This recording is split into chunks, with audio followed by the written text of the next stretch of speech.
សូមគោរពសម្ដេចទ្រង់បាទអាយដាមបាទលោកប្រុសលោកស្រីនិយមតាមដានទស្សនាเพจបាទពិភពថ្មី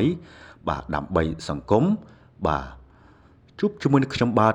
រស់មិនយូរបាទផ្សព្វផ្សាយតែរឿងថ្មីបាទនៅក្នុងសង្គមបាទរឿងកំពុងតែល្បីផ្ទុះខ្លាំងមែនទែនអប្រិយមិត្តជាទីមេត្រីបាទមានបាទក្នុងកម្មវិធីមង្គលការមួយបាទមួយកន្លែងហ្នឹងស្ថិតនៅក្នុងបាទភូមិប្រពងឃុំទឹកល្អក់បាទស្រុកកងពិសីបាទខេត្តកំពង់ស្ពឺបាទខេត្តកំពង់ស្ពឺយើងអប្រិយមិត្តអាជាទីមេត្រីបាទនៅវេលាម៉ោងជាង 10:55 នាទីយប់បាទថ្ងៃទី13ខែមករា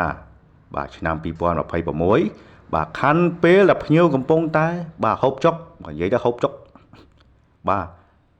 ពេលហ្នឹងពេលរំប្រិយមិត្តយើងបាទ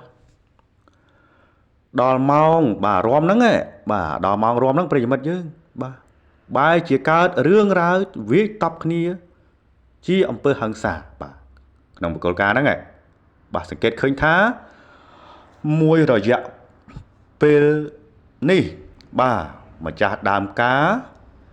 បាទម្ចាស់កម្មវិធីហ្នឹងមិនមានការស្នើសុំទៅដល់មន្ត្រីប៉ុស្តិ៍មន្ត្រីឃុំបាទដើម្បីរកកម្លាំងមកការពារបាទក្នុងកម្មវិធីមង្គលការនោះទេបាទយកឃើញបច្ចុប្បន្នឥឡូវនេះបាទក្នុងរយៈពេលប្រហែលខែនេះប្រិយមិត្តជាទីមេត្រីបាទតាមសម្ដីរបស់បងស្រីម្នាក់ដែលគាត់បានរៀបរាប់ថាអញ្ចេះគាត់ថានៅក្នុងកម្មវិធីនេះបាទ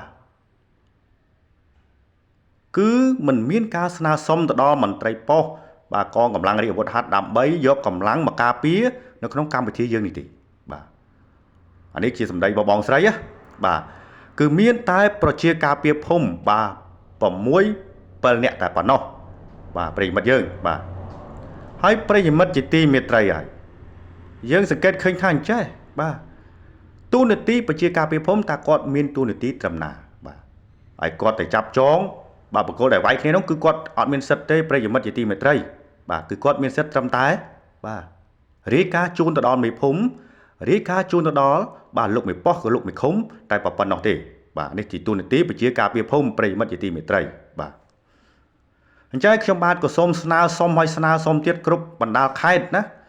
ពេលដែលមានកម្មវិធីមង្គលការអញ្ចឹងបាទសូមស្នើសុំទៅដល់កងរាជអាវុធហត្ថឬក៏ដូចជា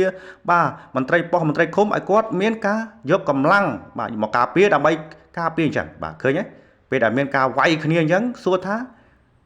បាទខូចខាតអ្នកណាគឺខូចខាតម្ចាស់ដើមការនឹងហើយបាទអូយដល់ពេលស្ដាយក្រោយវាហួសពេលប្រិយមិត្តយើងបាទបើសិនរកកងបាទកម្លាំងកងរាជអាវុធហត្ថឬក៏ដូចរកកងកម្លាំងមន្ត្រីប៉ុស្តិ៍បាទជូនសកូនគាត់បាទបើដល់200000ដាក់កប៉ាល់ដើម្បីគាត់ហូបកាហ្វេបាទវាមិនប្រមាណនេះប្រិមិត្តយើងបាទប៉ុណ្ណាបាទដើម្បីកម្មវិធីយើងប៉ុណ្ណាណីប្រិមិត្តបាទដល់តែពេលល្បីរឿងកាត់ឡើងផ្ទុះចាប់ផ្ដើមស្ដាយក្រោយបាទហើយខ្ញុំបាទរស់មិនយូរផ្សព្វផ្សាយតែរឿងពិតក៏ដូចជាមិនប្រឌិតដែរបាទហើយសូមសរសើរមែនទែនដល់បងវិជាការពារដែរនោះគាត់ខំទប់ខំអីដែរបាទខំខាត់ដែរប៉ុន្តែគាត់មិនឈ្នះបាទប្រិមិត្តយើងបាទគាត់មានធំ